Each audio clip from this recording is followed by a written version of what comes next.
Good evening to all the participants. I welcome you again today on behalf of Madras Tax Bar. Today we have our Additional Advocate General, Mr. S.R. Rajagopal, who has consented to take this program today. So before Hemalata ma'am introduces the speaker, uh, the rules will be that first, after Sir finishes his talk, we will have the question answer round where you can raise your hands for queries or you can use the chat box to put in your queries. We will take up, we will try to take as many as queries possible depending on the availability of time. So thank you once again for joining us. Over to Hemalata ma'am. Ma'am. Good evening, one and all. I welcome Mr. S.R. Rajagopal AAG for a forum actually on behalf of Madras Tax Bar Association. Welcome, sir. Welcome. Please, now the floor is yours. Good evening. I don't believe in all the salutations where to welcome everybody and just for the 1 hour time to say, don't mistake me. I'm so happy that so many people are logged in. I really hope I do justice to you people this evening, just logging in for 1 hour. See, the topic is pandemic and constitution. I will not get into the area of controversy where whether it's an emergency or not an emergency. My focus is on just bringing to light what is pandemic and within the framework of the constitution and whatever measures that have been taken by the government so far or thus far is not infringing on any of our rights, or it is an act to protect our rights, which is by regulating certain order, discipline in furtherance of WHO guidelines. There was a lot of gray area here, whether they were right in imposing some restrictions, whether these restrictions cry foul of the constitution or within it. That gave me the idea to just research, think about it, ponder, do all these things. And then when I saw it is all available, let me start by saying, what is a pandemic? To define a pandemic, first we should understand an epidemic. Epidemic is a disease that affects large number of people within a community or a population or a region. When it is confined to a region, it is epidemic. An epidemic becomes a pandemic when it spreads to multiple countries across the continents. That is literally an outbreak. Outbreak is when there is greater than anticipated increase in number of epidemic cases. Epidemic becomes a pandemic. Outbreak, if not controlled, becomes an epidemic. Therefore, from outbreak, a disease, outbreak becoming an epidemic, epidemic becomes a pandemic. Pandemic is not something new, but probably for 2-3 generations we have not seen. The last of which was that bubonic plague which came in Bombay, which resulted in British enacting the Epidemic Diseases Act in 1897 or so, which is a colonial legislation, which I would take you into it and show just four sections of the act, how they used it to control the epidemic situation that was there during 1897.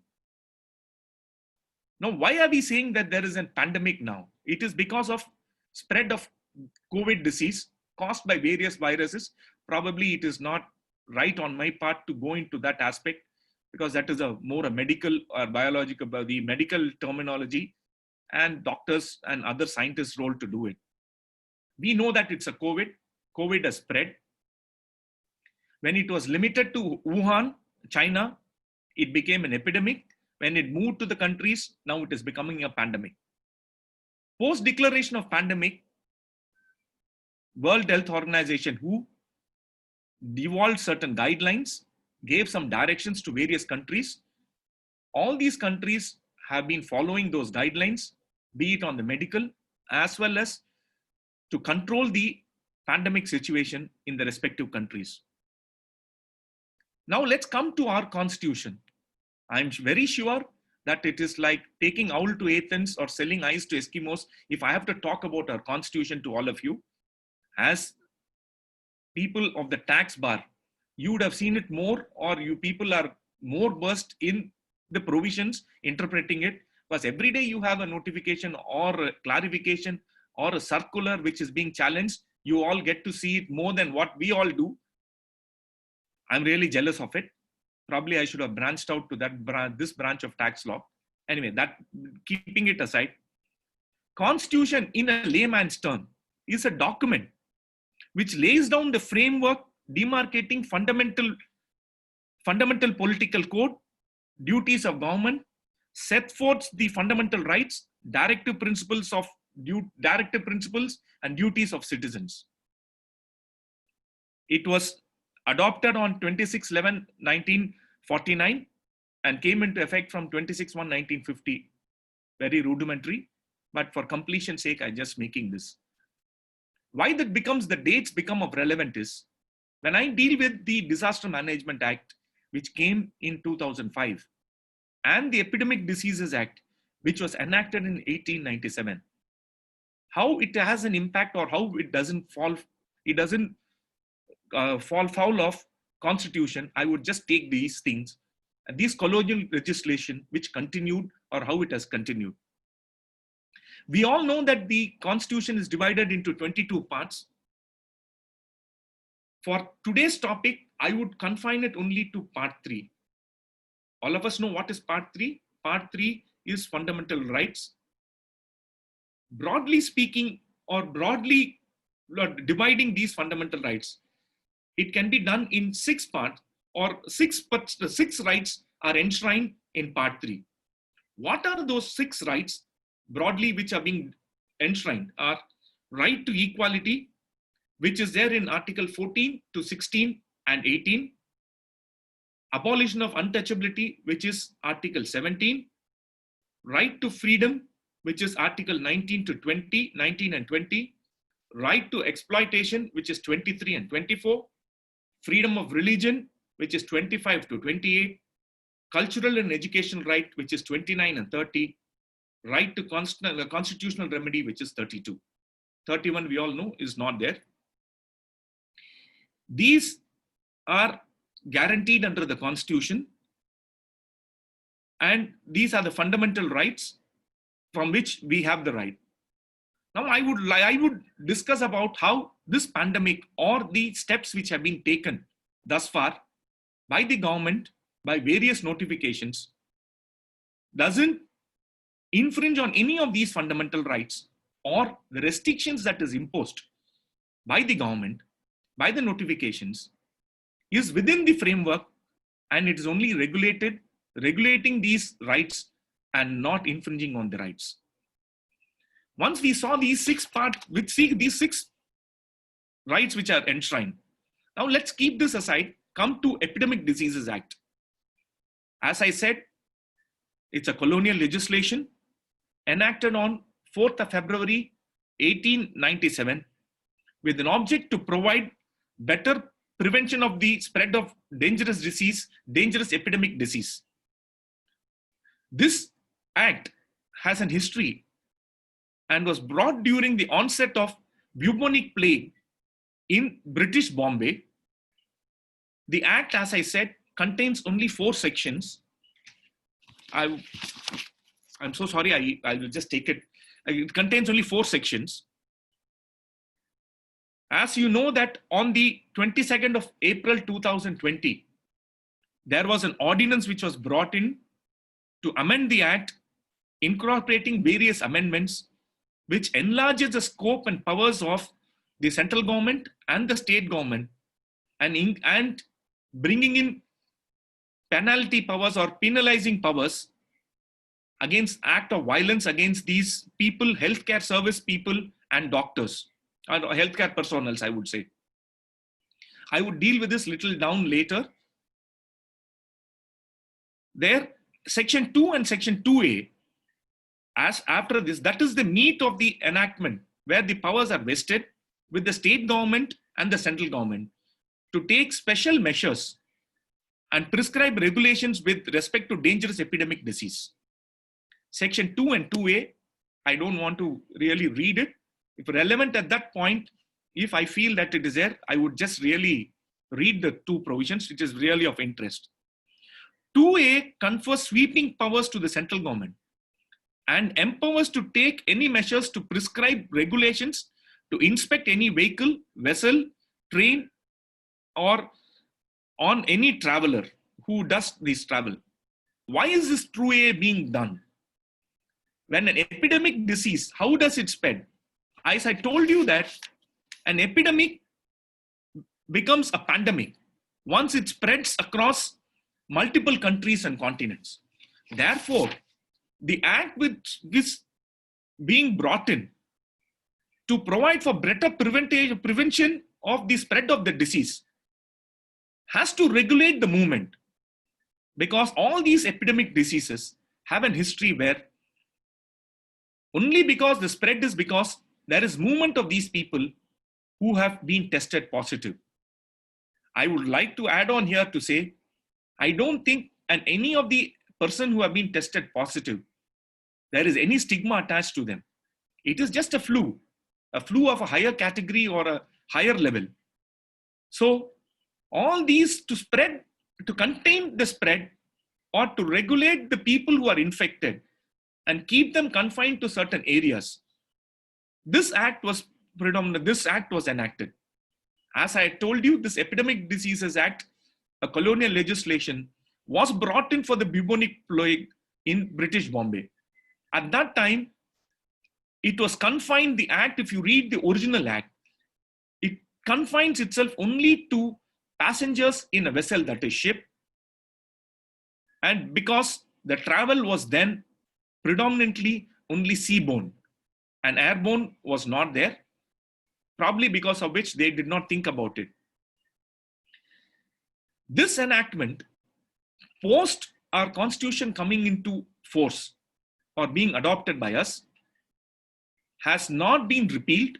And even recently, when the central government repealed various enactments, this particular act stood ground, and it has stayed, and now by virtue of the amendment, it has become more powerful or enabling provision for the central and state government to bring in, say, various restrictions or impose certain restrictions, and to give powers to take special measures and prescribe regulations. Ultimately, the object of this enactment is to mitigate to the extent of any possible dangerous disease being spread or a pandemic situation not arising. The question would be, why did we not foresee all these things and take steps under these enactments to prevent it at the threshold when we knew that the disease is coming into India, or it is start spreading, or it is having its roots, or it's spreading its tentacles in this country? Yes, at the threshold, immediately upon coming to know, we all know there was a total, we were all in dark as to what this disease is, COVID positive is, how it reacts and what happens, what is its implications. Therefore, at the earliest opportunity, this enactment was brought in and regulations were introduced in and whereby the government attempted to control the spread and regulate the entire movement of people and impose certain restrictions, which per se, reading the constitution and the notification which have been issued, cannot be infringing on anybody's fundamental rights. In this background, let us see the Disaster Management Act. Disaster Management Act was enacted in exercise of the powers conferred under entry 29 of concurrent list of Schedule 7 of Constitution of India. If you see, permit me to just read that entry 29 alone. 29 to the concurrent list is prevention of extension from one state to another of infectious or contagious diseases of pest affecting men, animal, or plans. The Disaster Management Act was brought in by virtue of this entry, or as the entry itself speaks, to prevent the spread. As the object reads, it is to provide for effective management of disaster and matters connected thereto. Therefore, to effectively control the disaster, this act was being brought in, which is in 2005. Section 2D there defines disaster. The definition of disaster is of some relevance or importance, because I would deal with this, though it is not in my article which I had written. As for completion, when I take this topic on pandemic and constitution, I would like to focus on the word disaster, because there are several enactments. DHO's Disaster Management Act, which I will deal with a little later, which envisage a disaster situation and have preventive measures built in those enactments for the object for which that act was promulgated or being brought in force. Section 35I and 35(1) and 6I, which are analogous, which gives the powers 72, 73, that I will deal with a little later. In light of all these provisions, let us now see the pandemic lockdown and the fundamental rights. The fundamental rights have been described and venerated by a barrage of decisions of the Supreme Court, starting from A.K. Gopalan to Justice Pottusamy. I would be failing if I don't mention Maneka Gandhi, where Maneka Gandhi and Keshavananda Bharati, in Maneka Gandhi, where watershed movement that occurred with respect to dovetailing nature of various fundamental rights. The citation I think all of us know. Insofar as the Keshavananda Bharati, 100% I am sure we would have referred it at least once, but we would have not read the entire judgment.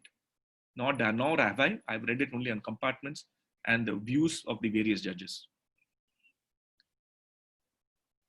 Therefore, to bring all those decisions, which are, to take you all to those decisions,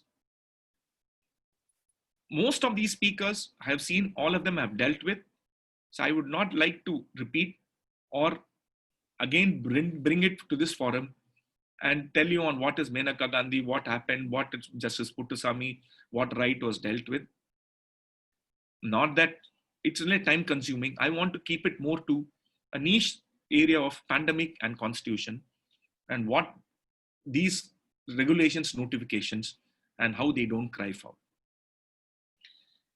For this purpose, I divide these fundamental rights, or from the constitution, as I categorize these 6, there are 2 sets of rights. I can classify them into 2 categories, one vertical and horizontal. I know some speakers have said there is no horizontal classification of rights. I never said constitution classifies it horizontal or vertical. The implementation of it, or the right by itself, reading of the right, how it is vertical and how it's horizontal, it can be classified into 2 categories broadly, vertical, horizontal. What are the vertical rights? Article 14 to 21. What are the horizontal rights? It's 17, 23, and 24. And to test these notifications, vis-a-vis vertical, the courts we can go in seeking for enforcement or crying that the rights have been infringed. Insofar as horizontal, there are other enactments, like which I will deal down the line, where there are restrictions which have been imposed on the fundamental rights vis-a-vis 2 individuals, vis-a-vis 2 bodies, where we cannot cry foul, and these restrictions have been recognized right from IPC, pollution control laws, Factories Act, and various other enactments. We are aware that lockdown was announced on the 24th of March 2020, many felt at that point in time that it did not have the constitutional protection.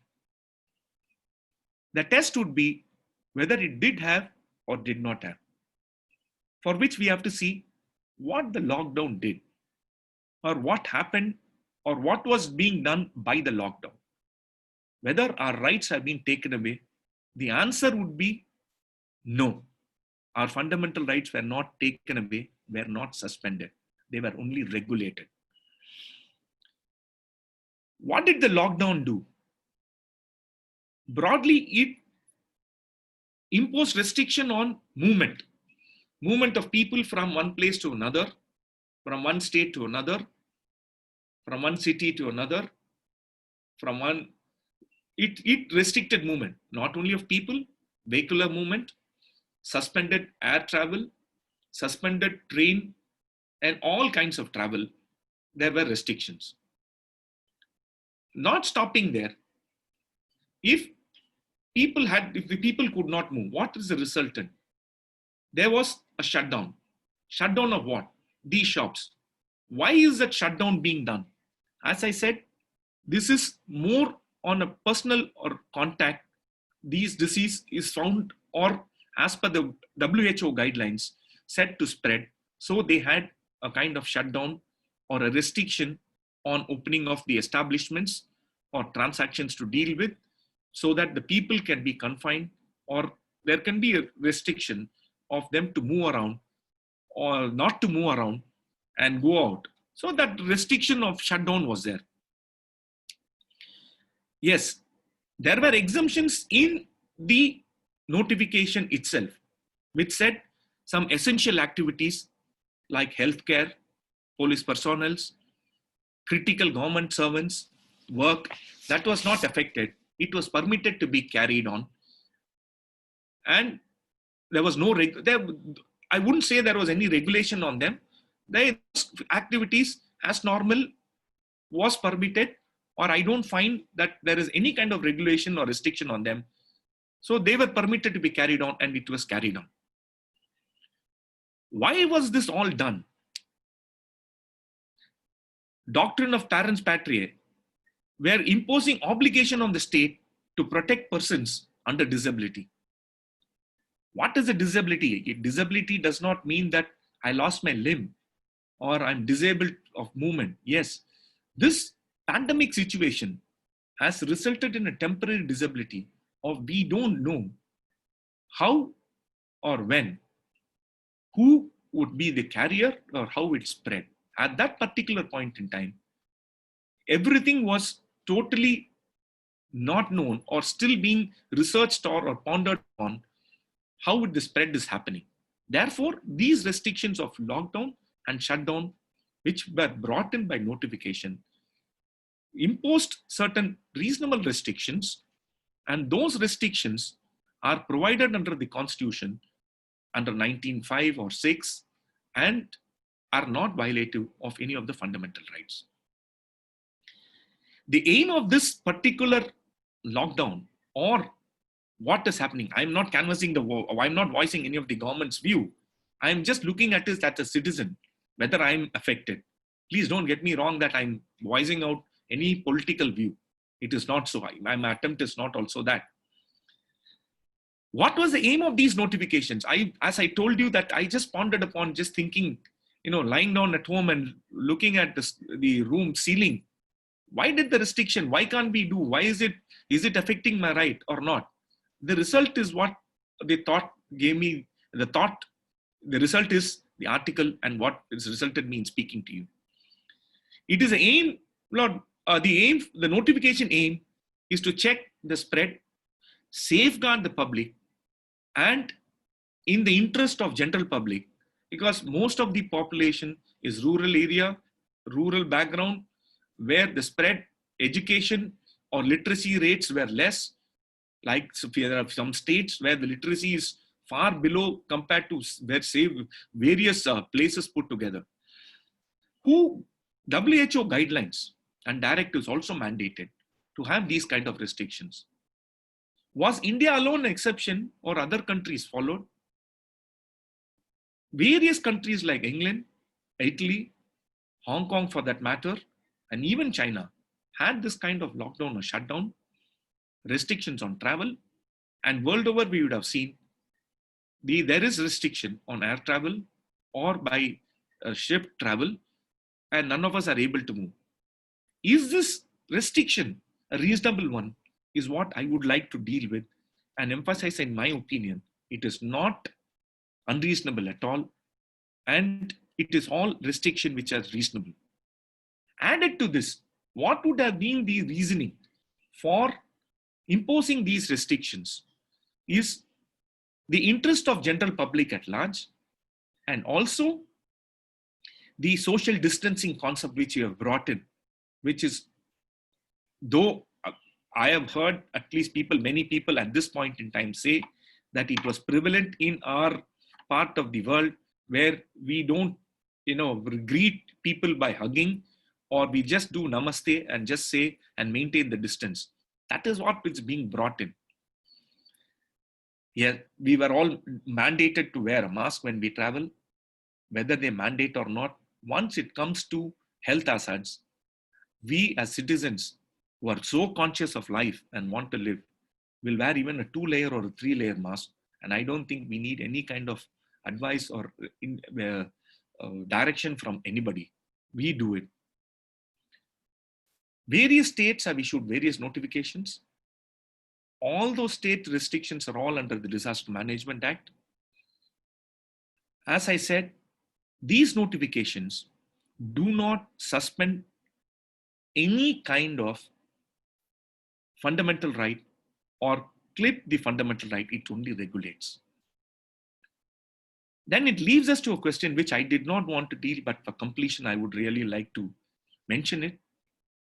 An emergency. Was it an emergency? No. Was it a medical emergency? No. Is it an internal disturbance as amended by the 44th Amendment? No. Therefore, what the government thought, or the restriction that is imposed, is only under the Disaster Management Act. Right to access justice, which in Anita Kushanwal's case, where the Supreme Court has said it cannot be denied. We have virtual courts functioning, and all this has resulted in me sitting here talking, and one evening you all being infringing upon all your fundamental rights to spend the evening, pinning you down to the seat and making you listen to this speech, whether you like it or not, is also a resultant of this COVID-19. Good or bad, at the end of the meeting where you members are going to ask the questions or comment upon it, is I will find out. Now, let us deal with these rights. I had mentioned about the 6 category or the 6 rights. Right to equality. What is right to equality? 14 to 16 and 18. If you want, I can read the article and say how right to equality is not. All of us are treated, irrespective of the fact in what strata you are or what has happened, treated equally by the pandemic. Then by the government, which regulated the movement and imposed certain restrictions equally for everybody. Yes. Can we say the relaxation given to a set of people, that is police department, critical government employees, or health personnel, is not a right to equality and we have been treated differently? Those are essential, which have to live for us to survive, and right to life, which is predominant, or the very important right which is available, or the right which nobody would like to lose, is warranting these activities to continue. The other right to freedom. Right to freedom, I would just slip now for a minute and come back to you, because on freedom, I have got something more for pondering for thought. I'm sure many will have the doubt. I'm happy to answer all your queries, because it's only a learning experience, and all seminars result in I believe that all seminars result in the speaker learning more than the audience. And I would really love to listen more. Seeing the faces out here, I think I'll get enlightened today. Right to freedom. What is it being infringed? As I said, I will deal with certain other enactments and show how it is not. Now, right against exploitation. Are we being exploited? There are several judgments. I do not want to take all those judgments, categorize it. Again, it will become a more boring lecture if somebody is going to read it out in the evening on all the judgments and passages from the decisions. I know on a seminar, it will be a little boring. I'm willing to share all those decisions which I had researched on to show that it is not. If somebody has to really want it, I would do that. Freedom of religion. This freedom of religion, what is there in 25 to 28? What has happened? The places of worship are shut. Why is that?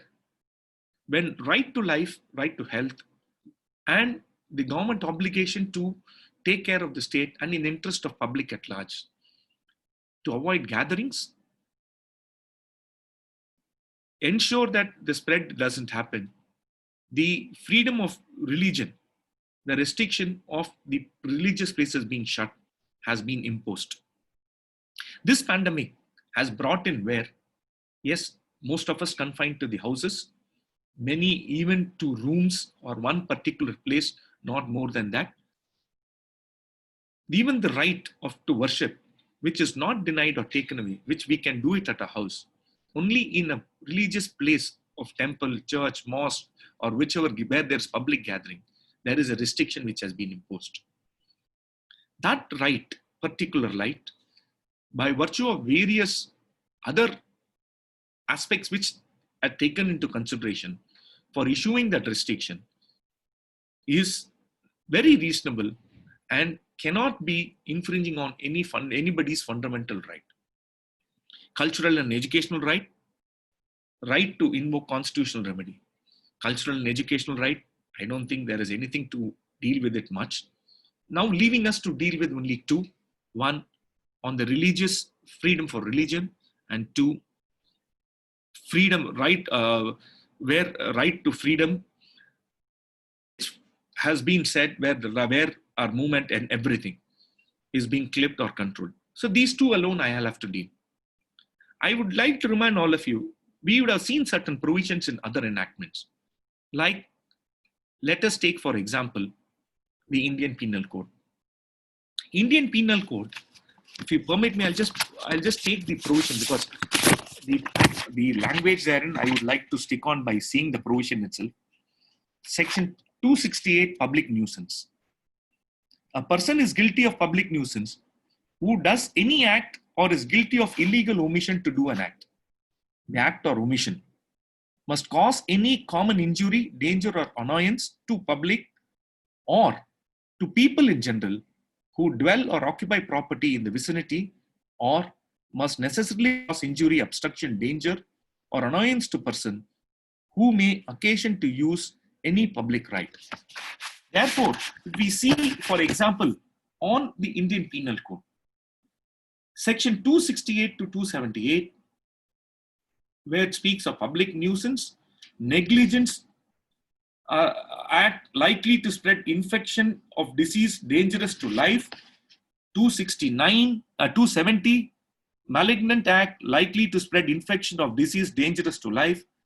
72, adulteration of food and drink intended for sale, sale of noxious food or drink, adulteration of drugs. 74 to 76, fouling water and vitiating atmosphere. 277, 78. All these provisions are imposing certain restriction, or contra, when we view it from the other side, imposing certain obligation, casting some obligation on us to ensure that we act within the parameters and ensure we don't spread it out or cause the spread of it to be done to others. These are already available in other enactments. Like I said, public nuisance and not to spread those diseases, which are available in Indian Penal Code, is the restriction which has come in the notifications.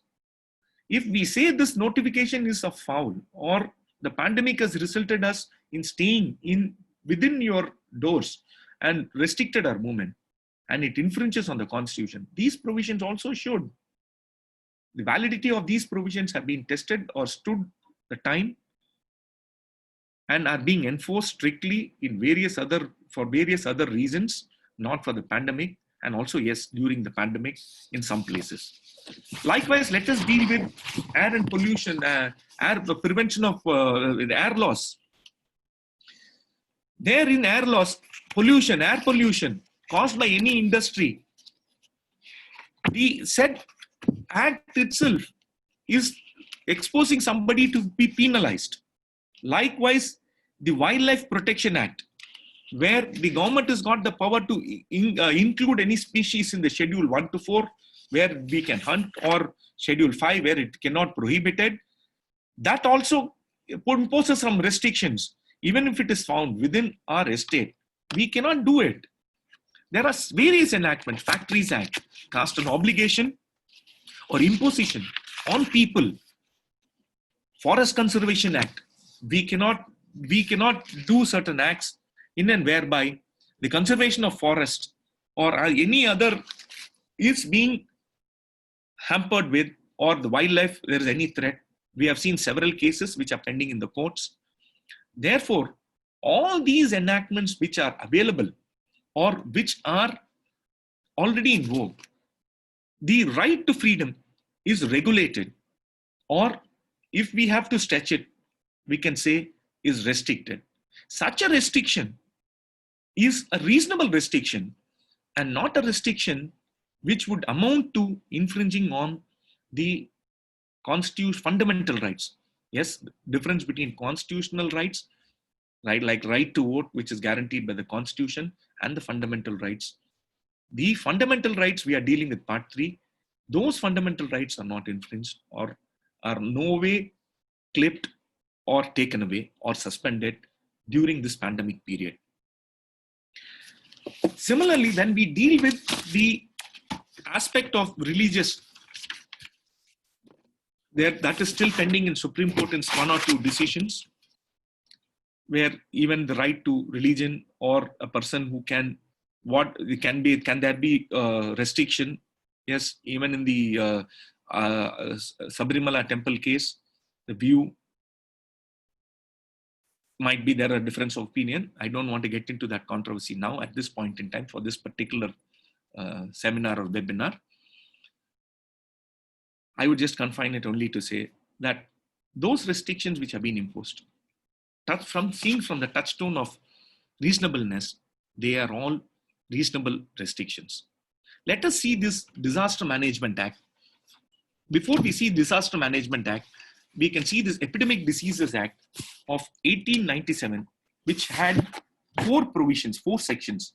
Section 1, 2, 2 capital A, which was brought in 1920, 3, which is a penalty, and 4, protection to person acting under the Act. Section 2 there, as it stood in 1897, is, I would just read it out. Power to take special measures and prescribe regulation as to dangerous epidemic disease.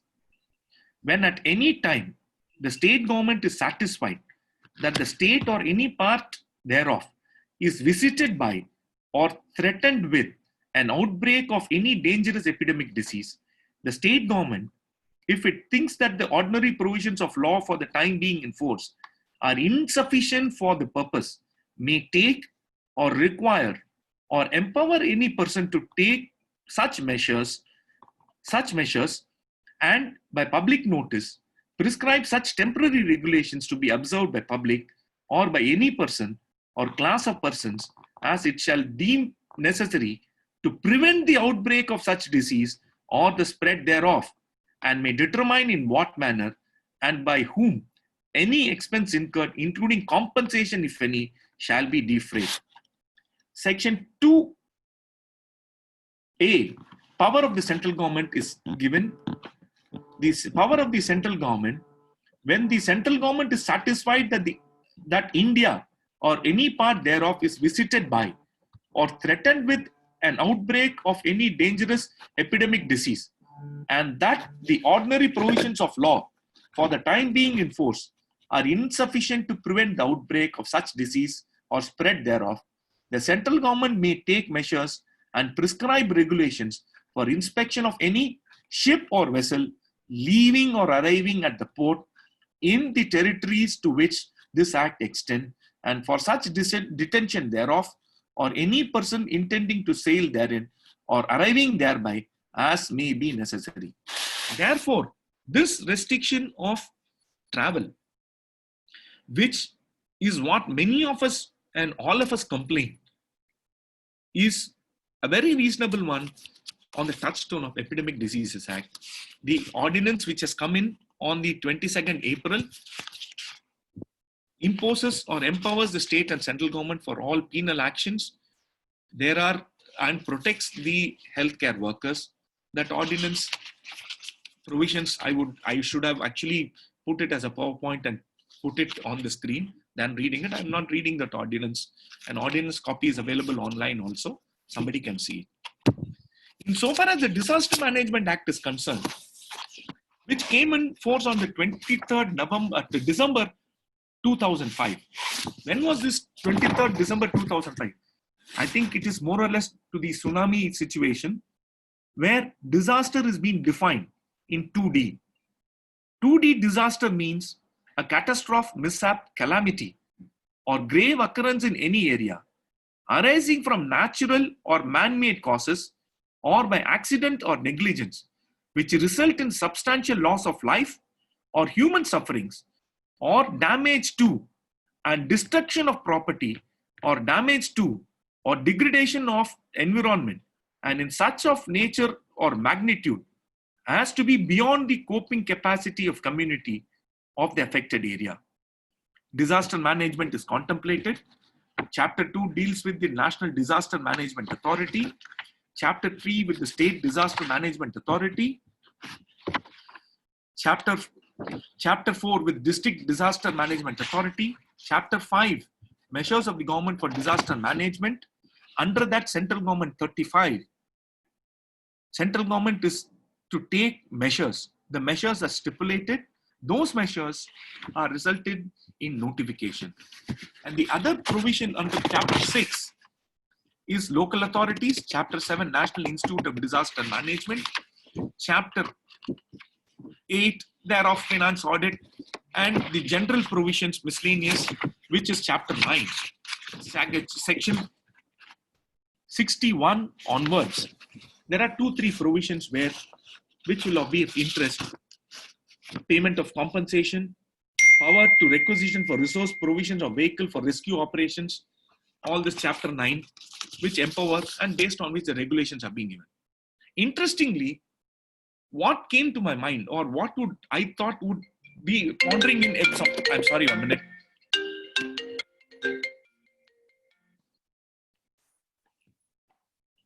I'm so sorry. What came to my mind while reading the provision is, this Disaster Management Act recognizes National District Management Authority and State District Management Authorities. How do they act? All these authorities act based on reports, documents, recommendations, and the suggestions received from various authorities. Will it be right on somebody to take some opinion and do? Let us see Indian Evidence Act. Indian Evidence Act, Section 45, recognizes opinion of experts. The report the Disaster Management Authority or the state level authority takes into consideration or gives or forwards, or the report of the authority itself, is an opinion of experts, which will be under Section 45 of the Indian Evidence Act. So any decision to be taken for controlling the spread of the disease or to control the pandemic situation from having a further cascading effect is based on these opinions. Our framework, our legal constitutional framework, or legal framework, as we call it, recognizes taking opinion from experts and based on which decisions arrive or arrived. Therefore, when looking at it 2 ways, one, If the decision is based on the report of the expert, then the expert committee report, unless it is being faulted or tainted with malice or malefides or whatever we call that, for the purpose of impeaching the report, a decision array there, can it be faulted? Therefore, looking at this particular aspect of looking at the situation and the notifications, none of the fundamental rights as guaranteed in part 3 have been infringed, or any act where it clips. All the notification of the pandemic situation is only a reasonable restriction which is being brought into, if we can say, it is based on the doctrine of parens patriae, where some imposing obligation on the state to protect persons under disability. We are all today under the protection of the state, and we have to do it.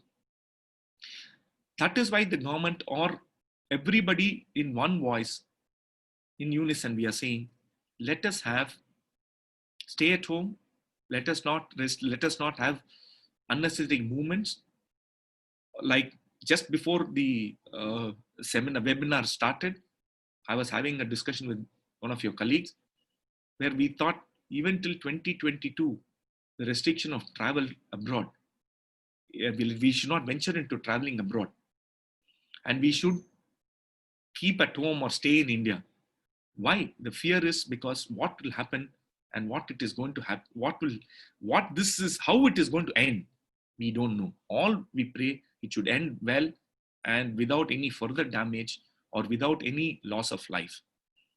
Therefore, if we analyze the situation and the acts the government has taken and seeing those notifications, all this are within the reasonable restrictions and which do not by any way take away or suspend any of our fundamental rights. Under state list, we'll have to see entry 14 and 17. I would just take you to under state list entry 14 and 17, where entry 14 and 17, if you see, agriculture including education, research, protection against pest and prevention of plant disease.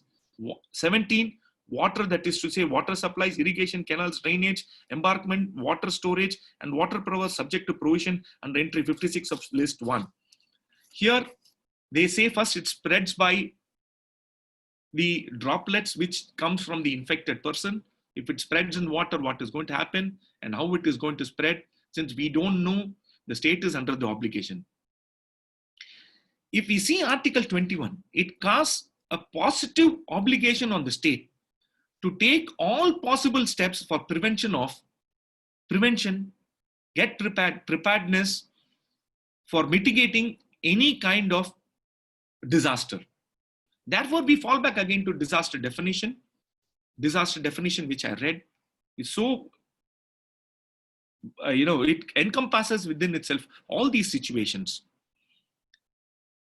Like I said, different legislations have been enacted by the state and central, which are in force, which deal with different kinds of disaster. And those disasters like air, water pollution, air, Factories Act, which I read it out to you, wildlife protection, provisions regarding hunting, all these things are situations of disaster. These all are envisaged in these enactments. Thus, I would only like to conclude it with this, anticipating a question answer session, which is going to be more healthy one, which I'm prepared to respond, that these restrictions, unless till today it has not been tested in any court, unless somebody brings about an action, we will not have a decision. But as a citizen's view, are these restrictions within the fold of law? The resultant irresistible conclusion is yes. It is within the parameters of law or 4 pillars of law and within the constitutional framework and within the powers of the government to impose these restrictions. Yes, there might be some stray incidents this way, that way. I'm not on canvassing on that. The situation also warrants it. As a citizen, I would also look forward to have my life protected or safety of my people, including all of you who are listening here.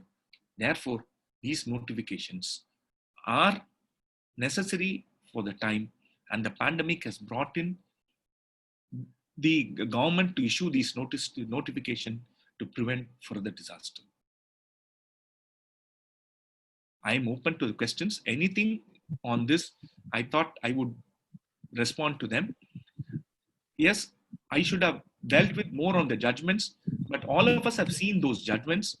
I'm willing to take judgments, read it, and the time frame which is given, or the topic what I have chosen is so vast. I don't think we can cover it with the judgments, excepting just quoting one or two of them within the time frame.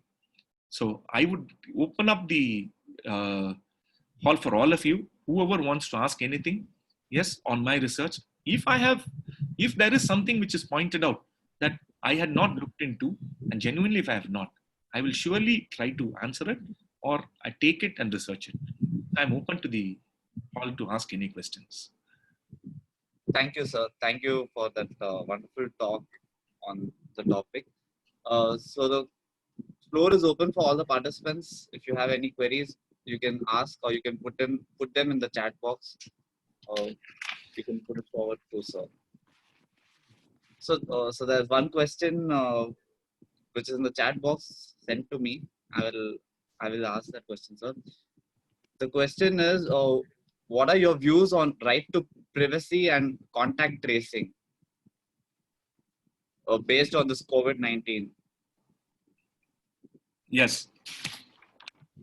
So, to answer this, I'll have to take you all to the judgments and the right to privacy. In what way our right to privacy is being affected? See, is it, Prithvi, just I would like some clarification or clarity on that. Are they seeing it in terms with the notification, or saying that the pandemic right to privacy? So in light of the judgment of Puttusamy and the correct, if I understand the question right, sir, they have like this Arogya Setu app or whatever, where people are requested to download it, and based on which they can do contact tracing and all that. So will that not affect our right to privacy? Fine. In that line. And this, yes, I wanted to mention it. Thanks for mentioning this. I don't know how many of you have seen. If each of you might be, all of us have, smartphones. Somebody has got an iPhone. Please open up the iPhone app. Go to the settings. Open up the settings. You see the health app. When you open the health app, it is already installed. The software is already installed. It's having a detail as to what is being logged. One. Number two, answering the question that whether a person who is tested positive, and information which is being given in medical jurisprudence or under the laws, you are not supposed to disclose it. That is why in the first I mentioned it, saying this infected being tested positive on COVID is not a stigma. Only when it is a stigma, then we'll have to keep all this information. True, a medical history of any person has to be kept intact or kept away from reach of third parties. I also propagate this, or I also strongly believe this. Insofar as COVID is concerned, I don't think Arogya Setu app identifies. I'm not used that app. Insofar, I don't think I can't speak for the government to say, but I don't think this is going to disclose who the person is.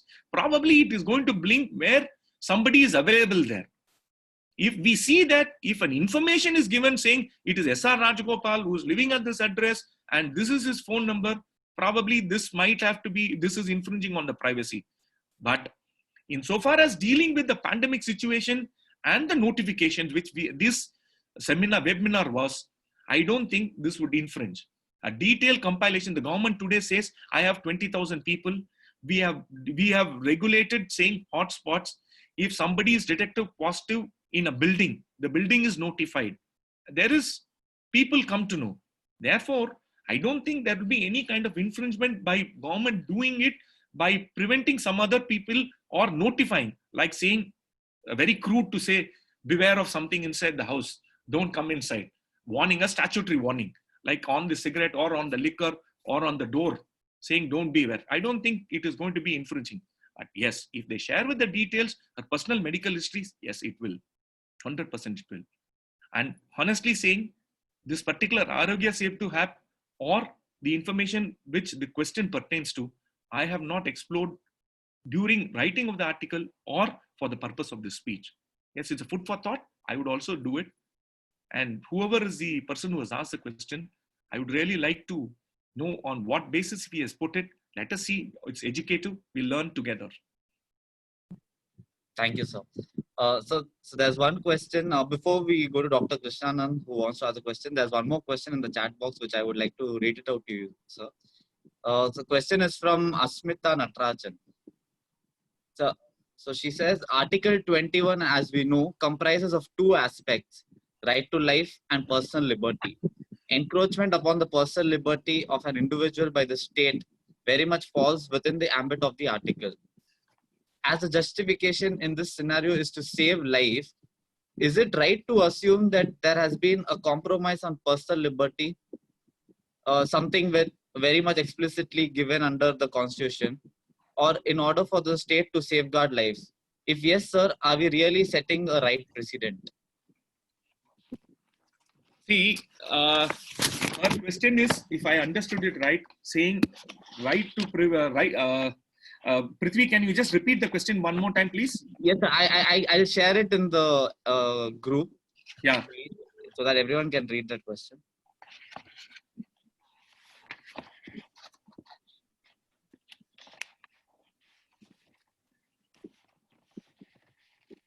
So, did you get this question, sir? No, I'm not getting it on the chat box. I'm just trying. No, it said, yeah. Article 21, as we know, comprises of two as right to life and personal liberty. Encroachment about personal liberty of an individual by the state very much falls within the ambit of article. As the justification in this scenario is to save lives, is it right to assume that there has been a compromise on personal liberty, something very much explicit given under the Constitution in order to safeguard life? If yes, we are really setting out a right. If yes, we are really setting a right precedent. Ms. Ashmita, please see. Yes, Article 21, right to life, personal liberty. If you see Article 21, no person shall be deprived of his life or personal liberty except according to procedure established by law. What is these restrictions which are imposed by this notification during pandemic do? What is the right of liberty which is being infringed? This is why I said, you see various enactments which have already been brought in force are available, which restricts our right to liberty. Like in my house, standing on the terrace, top of my voice, I want to shout. I want to shout it out loud. I have not spoken to many of my friends. And this pandemic situation has brought us to speak through this virtual system or by video conferencing. I would like to shout it out loud. I have not heard my voice for a long time, which a lawyer would love to do. That restriction which says don't do it in other enactments, will it be saying that it be infringing on the personal liberty? Compared to vis-a-vis, in my opinion, compared to right to liberty, right to life is paramount. Without right to life, there is no right to liberty. Right to life, if any restriction which is being brought in, and this kind of restriction on the liberties of movement or restrictions on asking us to wear the mask or asking us not to go out, regulating the opening of the shops and closing, I don't think our personal liberties are being compromised. If it is to be stretched that personal liberties are compromised, looking at life, I think it is better we have the life to say we will have the liberty. That's my personal opinion on it. Thank you, sir. Sir, now we would move to Dr. Krishnanand for a question. I'll unmute him. Sir? Good evening, sir. Good evening. I would start with the caveat. The question is not addressed to the Additional Advocate General. It is addressed to S.R. Rajagopal. I hope though you attend all the court sessions on the webinar, on video conferencing, you also go through these papers, newspapers, and the articles that are being published about COVID-19.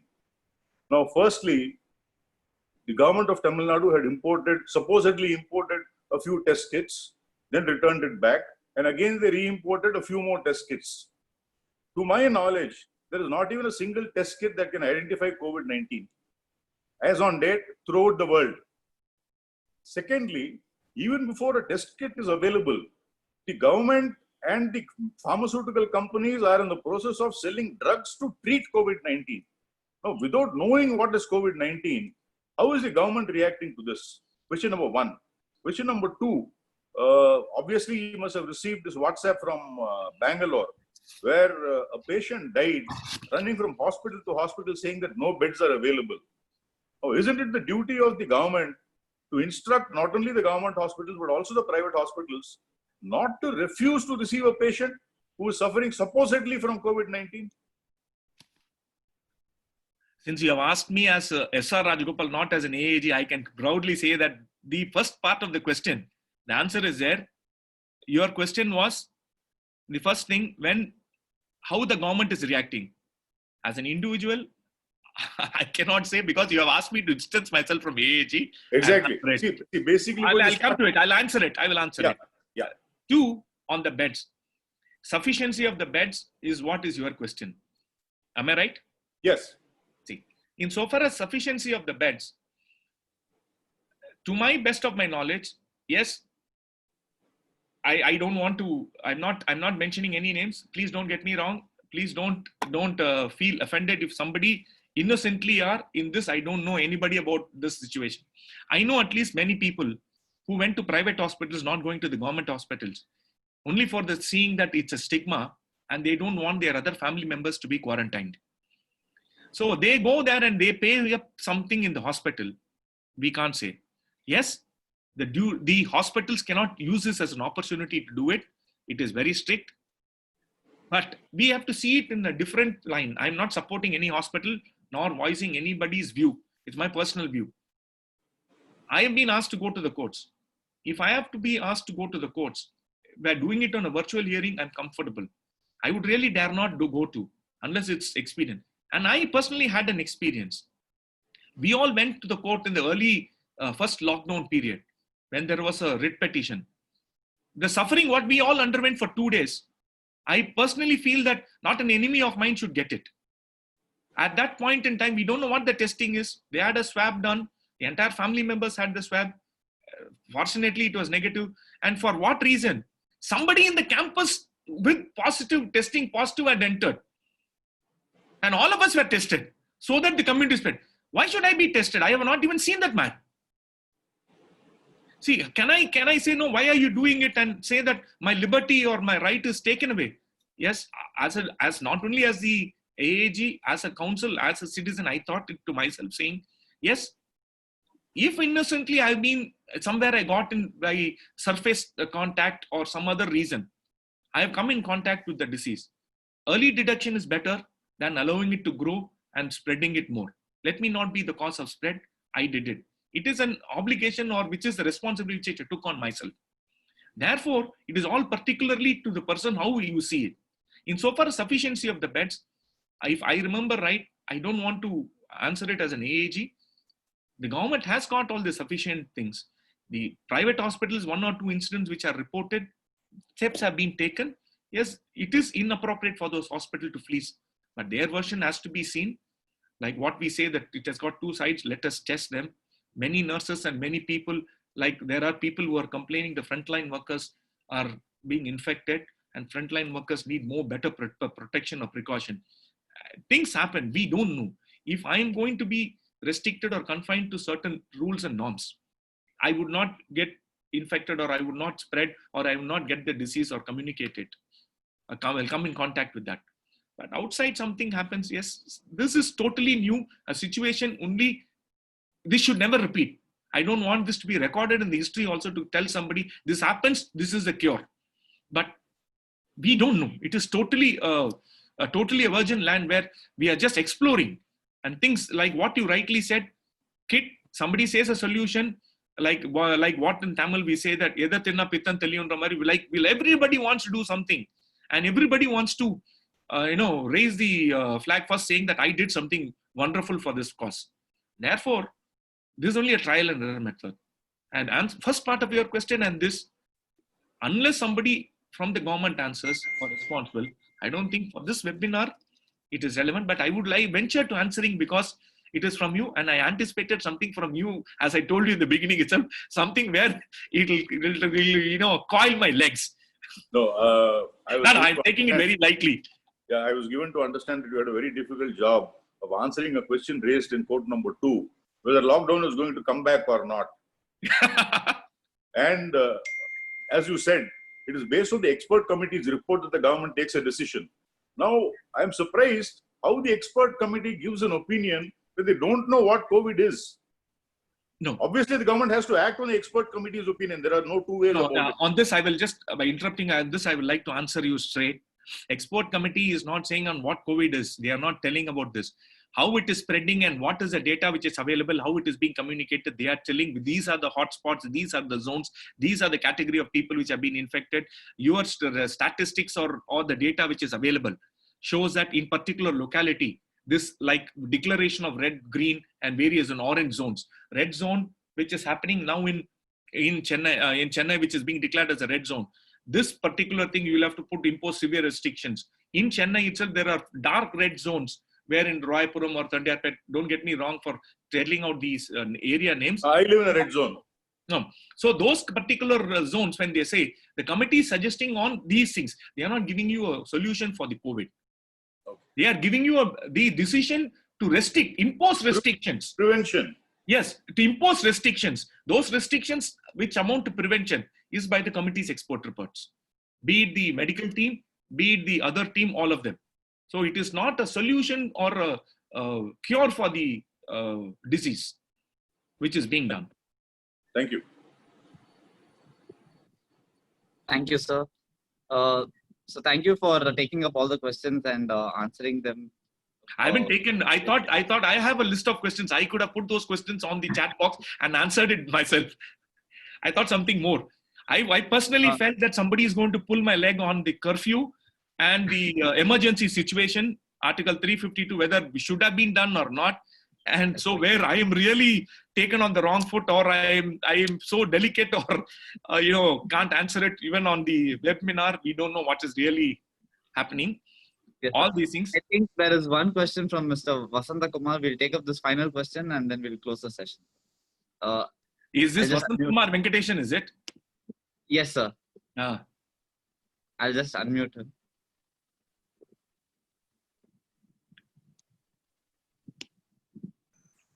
Mr. Vasanta Kumar? Yes, sir. Yes, yes. Yes, Vasant. Sir, good evening, sir. Good evening, Vasant. Sir, you correlated Section 45 of the Evidence Act with the pandemic. Yes. Not correlated. Yes. I said 45 recognizes expert evidence or accepting of evidence. So yes. Decision arrived at for prevention and for regulating or imposing restrictions based on a committee's report or these kind of reports is not something which is new in law. Yes, sir. Yes. Sir, and my question would be out of syllabus because you said you were covering part 3 alone. My question is Article 47 contemplates that the government will have to raise the nutrition level of the citizens. Had the government would have raised the nutrition level of citizens right from 1950 when the constitution came into force, would the pandemic would have been thwarted at the outset? Your views on that, sir? See, like what you said, it's an out-of-box question, but at least yes, I, as a private lawyer, I had an opportunity to appear for certain companies which are manufacturing weaning food, which are given for women, particularly lactating women. These weaning food, the government spends a lot, like the midday meals, everything is there.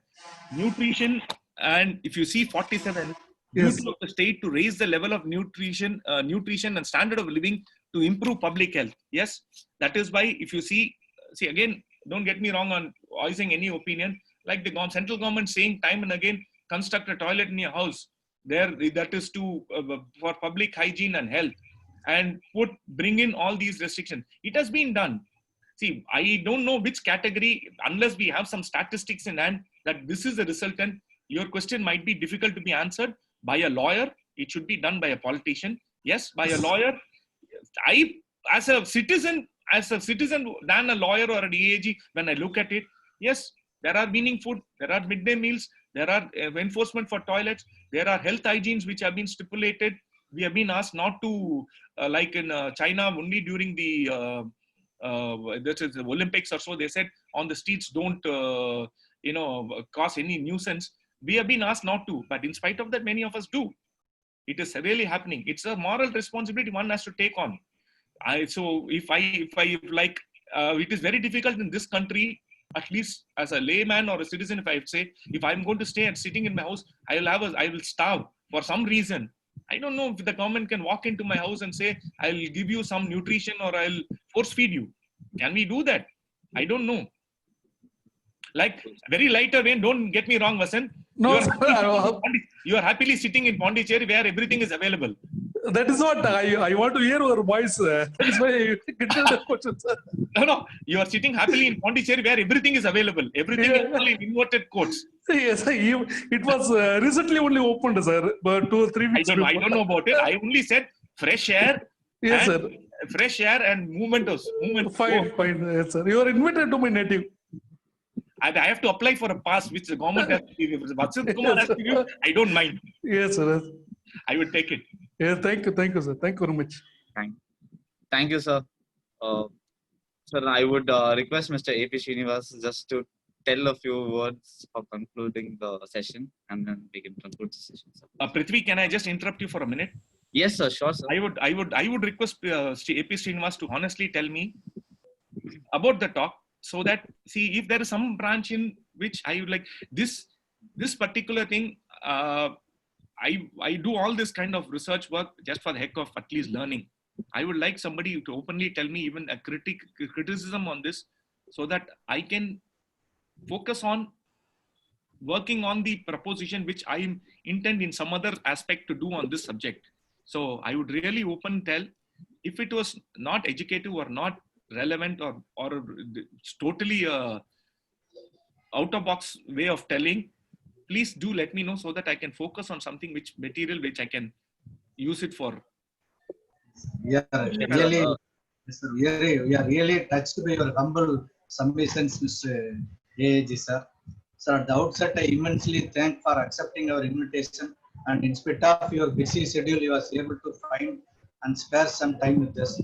And you rightly explained the difference between the restrictions and regulations. And of course, it is also in the larger public interest only. And you touched upon the National Epidemic Diseases Act and the right to the Disaster Management Act. These are the first time taken in our forum. And you have answered all our members' questions. And especially Ms. Asmita Nadarajan asked about right to about life under Article 21 as contained in 2 parts. And we have already your article, your published is circulated in our group, and our members are well aware of about your article. And you have added little more to the article what you have already written, sir. So I think you have covered all the points. I am not in a position to advise for you to add anything or not. I am really happy about the submissions made by you today, sir. And I thank all the members of MTB and the various bar associations. And today I also see other government officers, former and present government officers, Mr. Yelumalai and Mr. Bala Ramesh, Mr.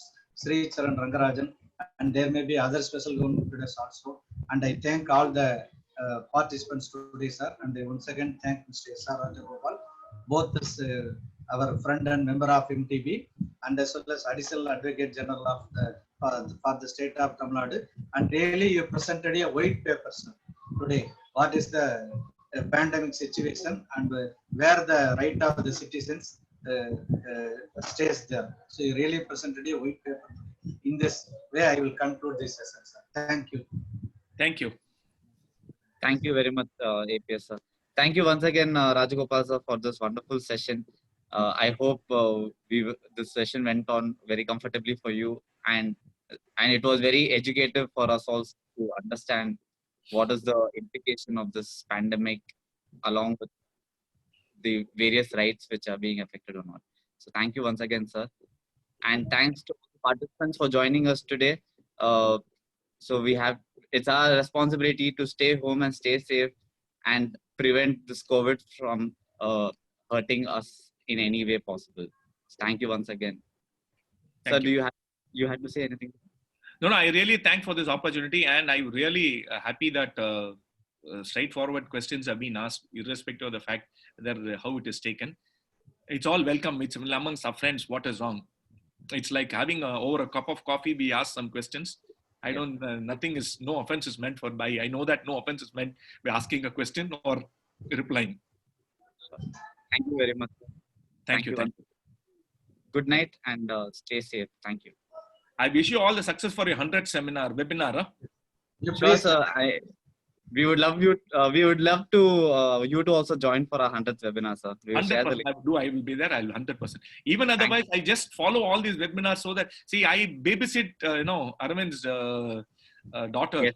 So the COVID has given me the opportunity to stay home, clipping all the liberties and imposing some restrictions.